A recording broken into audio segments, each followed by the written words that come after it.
Hi, Asha. It's so fun to see you again. I saw you first in LA at AWP. But we live in And the same town. we live in the same town, so now we get to meet here at a coffee shop. My name is Ren Cedar Fuller. I have my debut book coming out in October. It is called Bigger. It's a collection of essays. And I did not know I was writing a collection of essays. I was writing individual pieces, but I did realize by the third or fourth essay I wrote that they all had to do with something quirky in my family, something different about me. Um, and it wasn't until I heard about some of the writing contests where they would publish your book and some open submissions with small presses that I thought, oh, I wonder if I have a collection here. And really, it was just down to the page count, right? So I put all of my essays together that I felt were complete enough that I could get them done quickly. And and I had a collection. And when I looked at all of them together, I mean, after a spreadsheet and after putting many, many hours into examining them, I realized they all have to do with how when we love someone, we want their world to be bigger. And by loving people who are different from us, it really expands our world. So I write about my father being neurodivergent, and I write about my child coming out as trans in middle school, and I write about an autoimmune disease that took away my ability to cry tears. So right now I'm wearing dark goggles because we're having smoke today in Seattle. And I write about my mother being an immigrant and how she had depression for most of my life. But when she got Alzheimer's at the end of her life, it took her back to her childhood in the rainforest in Ecuador. And she was so happy. And I got to see the joy she would have had as a child. So yeah. Thank you. Awesome. That was really good. That was very like, comprehensive. Um, so how long did it take you to put it together, which I know is sometimes a hard question to answer? Yeah, writing I think it's 9 essays, and writing those 9 essays took about 2 years. And then it took one summer to put all of them together and to rewrite them. And I knew things like, in every individual essay, I introduced my child indigo, and you only need that in the first one, like in a book. So there were those things, realizing I had repeated certain vignettes that were kind of shining moments, but they entered all the essays. And then really thinking about the order. Although once once the book collection was picked up by Autumn House Press, they helped me change the order. I had a great editor. Yeah. Yeah, it's nice how I love editors. Like, it's nice how they just give you what you're looking for. Yes, Yeah. yes. Hattie Fletcher, she could see the big picture, and I was stuck in the little essays. But I told her I wanted it to be more cohesive. I wanted it to be more of a memoir and essays, not just a random collection. Yeah, that's what it Yeah. reads to me. Like I was about halfway through and I was like, is this supposed to be a memoir and essays or an essay collection, which doesn't really matter. Right. Still, but it does have that kind of not chronological, but it feels almost like beginning to end. Yeah, we tried to create narrative arc, and we ended up, I feel like, and we'll see what the readers think. I feel like there are narrative arcs, not just for my character, but for my mother and for my child. Yeah, I can see that. I can see that. Did your child read the book before? Oh, yes. And every essay, I would never write about my child, even though they're an adult now. I asked permission. I had just started taking a class at Hugo House. It was in the fall of the pandemic. So that was my pandemic project. And I said, I called them up at school. They were back east in college. And I said, I want to write about that magical afternoon, that golden afternoon, which in our family means it was that afternoon they came out as trans. And they said, sure, go ahead, Mama. And so it was just for a small writing group at Hugo House. And then over time, my instructor, that was Theo Nestor, she was saying, you should try submitting some of these essays. So I call Indigo again, and they said, sure, submit. And yeah, so, and then before putting the book together, I sent the book off to Indigo. And then later on, recently, I was telling a friend, Indigo was visiting Seattle, and I was telling a friend that, oh, yeah, my kid read the whole book before I send it out. And Indigo's like, well, I mean, you sent it to me. God, that's something that one of my kids would say too. Yeah, they are not as fascinated with us as we are with them. No, but they will be later. Yes. Which is something that I noticed, and I'm going to keep doing that. That's something that I noticed about your book, and it's like I wasn't sure how to put it into words, but it's sort of like you can see that cycle between like parent and child, and how like that yearning that we develop as we get older to know our parents, but as they're disappearing faster. Yes, yes. I really had no interest in my mom. I was very dutiful. I was a good daughter. And then it was when she slipped into Alzheimer's, I started recording every word she said. I sent quotes to my sisters. I became fascinated. And then, as you saw, there's one of the essays where I'm basically doing a research project on my mom. Yeah, I love that. And I think I think most people, I guess it's like a treat if you like live long enough to get to that place where you're like, I'm going to research my parent now and treat them like a subject in my life. Yeah. I wish that I could like somehow tell my kids that this is their chance. Yeah, they don't care yet. Yeah, no.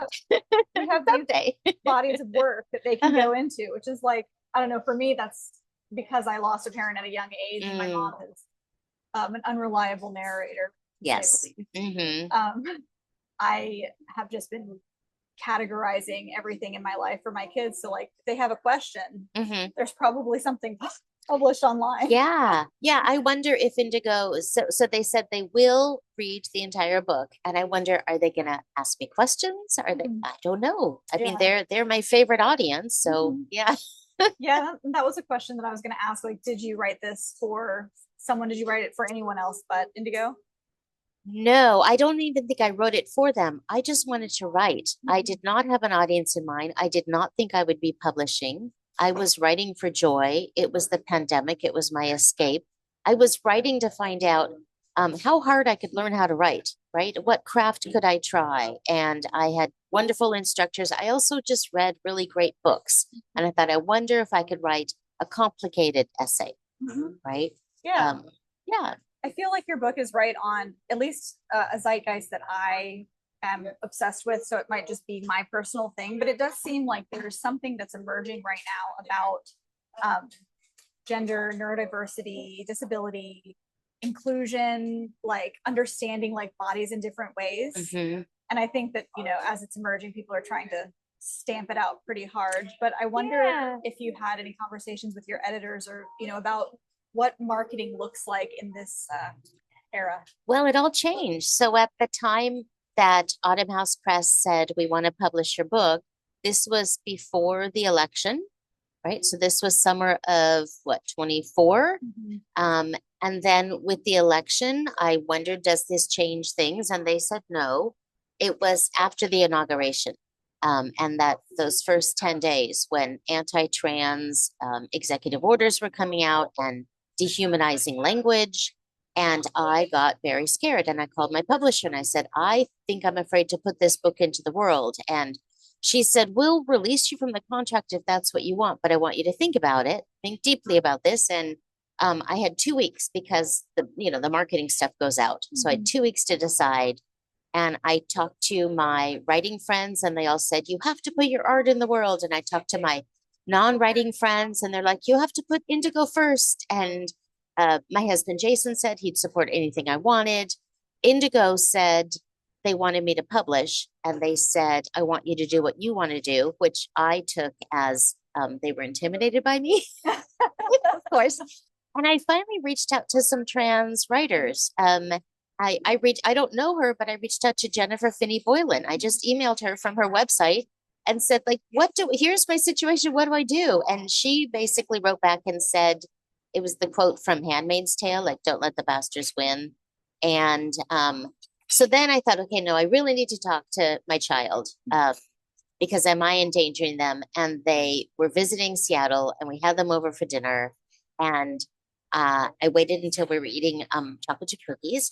And then I said, I need you to be honest. Are you scared of me putting the book into the world? And my baby said, you know, I'm a trans person in America, Mama. I walk around in danger. Your little book of literary essays adds about a molecule to the risk.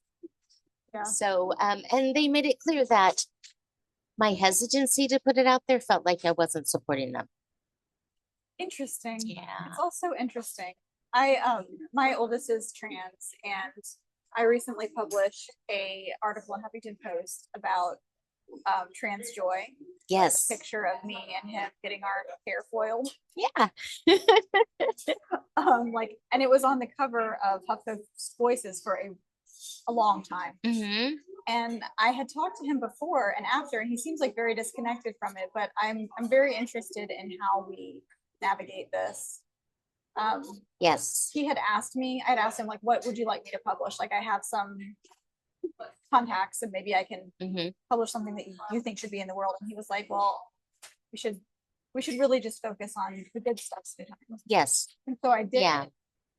And I was so interested in that because I'm like, oh, that's what you'd like. Mm-hmm.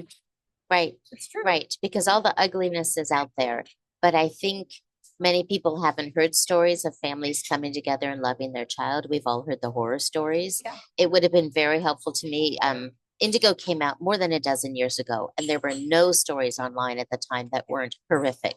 And I would have loved to hear about a family just hugging on the couch, you know? Yeah, and that's so interesting because I grew up in the Deep South in Florida Panhandle, and there was a punk community that was like just full of queer and trans people. And I have heard this from so many people who are like my age or maybe a little bit younger and trans, that in cities like Seattle, they just didn't have, like 10 years ago or so, a community. Like, it was very hard to find. And I always thought growing up, like, the cities are where you get to go to find these stories, you know? Yeah. Do you have a background in writing from before you took the class at Hugo House? As a teacher, you're a teacher too. We do so much writing. I mean, it's daily emails and it's weekly class newsletters. And I think there was a lot of honing of my writing that went on in that time, because if I obfuscated, a parent would call me on it. If I wasn't clear about what I was trying to ask the parents to do, it wasn't going to get done. So I think a lot of the really important parts of writing that aren't necessarily the fun parts, but of like writing a sentence that makes sense to other people and giving the information you need to give right up front and cutting out a lot of the chatter that gets in the way. I think I learned that in decades of being a teacher. That is so smart. I often tell my students that about reading, and I think you're so right that it's true about writing, because I had a student yesterday who was saying, oh, I don't read anything. And I was like, well, you've been looking at your phone the entire time we've been talking. So what are you reading on there? Right. You know, and it's so true. The writing, like, that clarity is really important, especially with data. Yes. And communicating that data to people who aren't coming from that background. Communicating hard information to parents in a way that they would be most likely to be open. Yeah. Right. So I think all of that training, but I also think so much of being a writer is reading. And I've always been a reader. So I think I had a lot of training, but it wasn't the official writing training that you might think of. It wasn't an MFA program. It wasn't. Yeah. Yeah. Well, I think it's amazing. A lot of the techniques that I saw in your essay are things that I recognize being taught in my MFA program. So it's like, you know, and I love the different forms. Do you want to speak to the different forms in the essays? Like, they're, you know, they're all a little bit different. I felt very free experimenting. So one thing that happened, every essay does have a slightly different structure. Some of them could be called hermit crabs, some lyric. One is in the form of a thematic analysis. With each of the essays, as I worked through it over several months, there was a story that was developing that I wanted to tell, and I couldn't figure out how to tell it. So most of those essays took on 3 or 4 different forms. I tried a braided thing. I tried a narrative, right? And it wasn't until the exact form clicked into place. So one of the essays is called The TARDIS in Our Living Room. And in it, my husband actually built a full-size TARDIS, and it happened around the same time our child came out to us as trans. So there's an interplay there. And there's some research about Doctor Who. And I didn't have the structure for that. I was writing all of the essay that didn't include the TARDIS part. And then I was, just for research, I was looking at photos from that time. And there was this giant TARDIS in the back of our family photos. And I thought, I forgot about the TARDIS. And then Jason helped me figure out the date that we gave the TARDIS, because, you know, it was such a big time, we forgot details. And yeah, he gave the the TARDIS to our child the day before they came out as trans. So that becomes the structure of the essay. Yeah. Each one of them, I could go over, here's how that thing finally clicked into place. And then once the structure was in place, it was like, oh, the story couldn't have been anything without that structure. Yeah.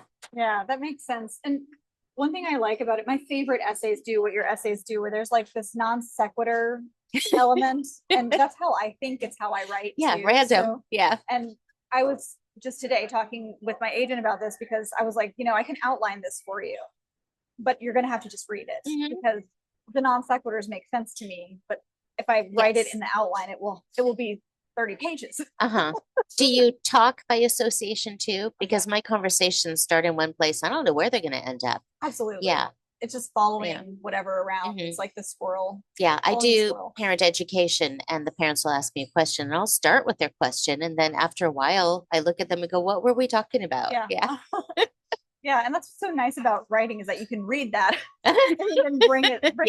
You're like, there has to be a way to connect you. Yeah, the endings are always really, really hard because they do need to somehow bring everything together, but not perfectly because this is essay. Yeah, and that's one thing I have other pieces that are really, really close to done, but they don't have the ending. So nope, they're not what they need to be yet. Yeah, I talk about this all the time. But when I was in undergrad, Brian Turner, the poet who wrote Here Bullet and other things, but Here Bullet's my favorite, came and he gave a talk and he said that like a poem is like watching a lake and a prehistoric monster is coming up.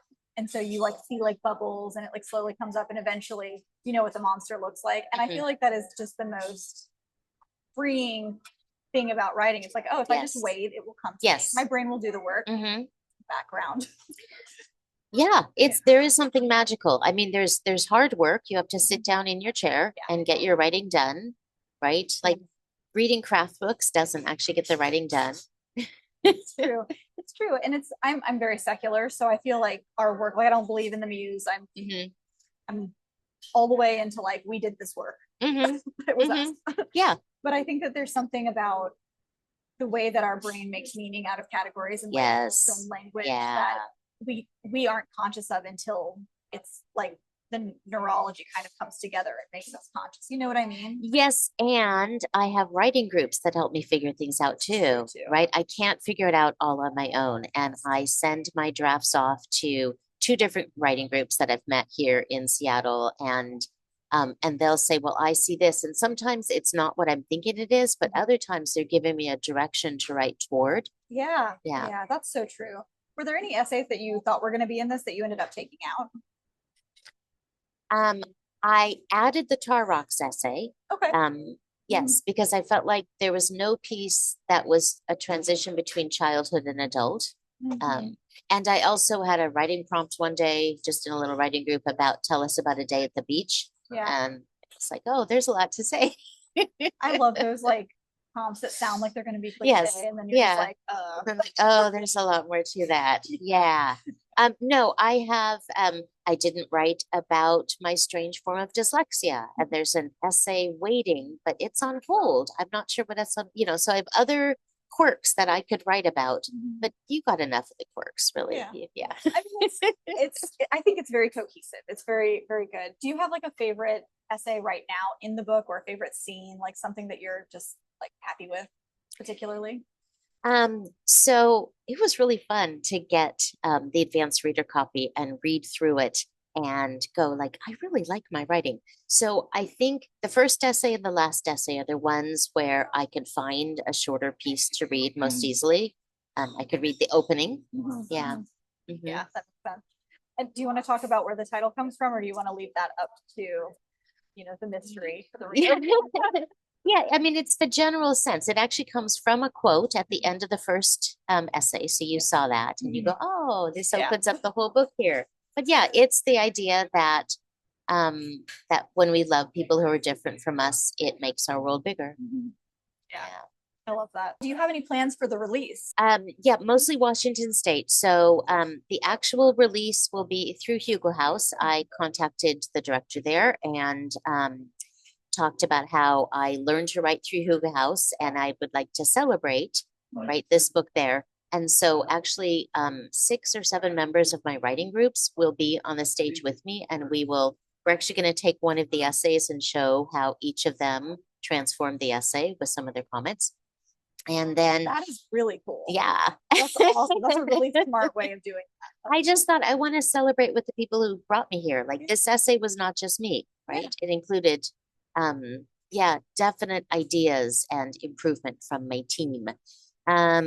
I will have a reading at Elliott Bay, and that one I'm teaming with the author Aidan Key, who wrote Trans Children in Schools. So we're going to talk about protecting our trans kids.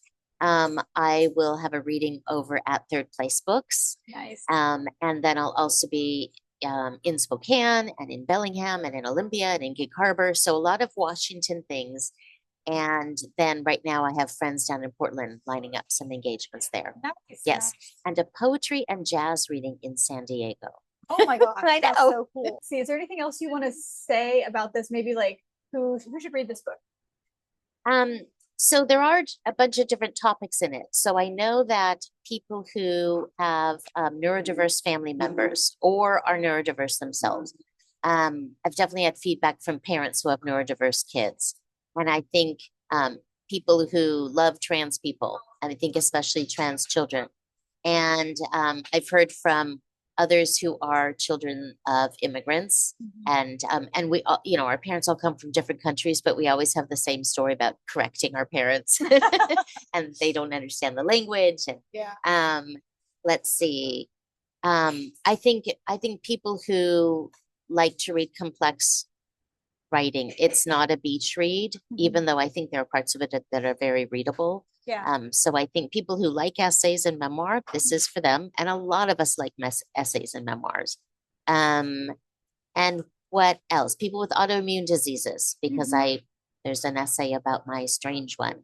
Yeah. And I do think that it reads like light, and it's a light little book, and it's like bright. It's bright orange. Yes. But it does have like, even though the topics are heavy, it's not heavy. It's not like a tragedy thing, which right now I think people are buying less nonfiction because I think everyone's just afraid of more sadness. Yeah.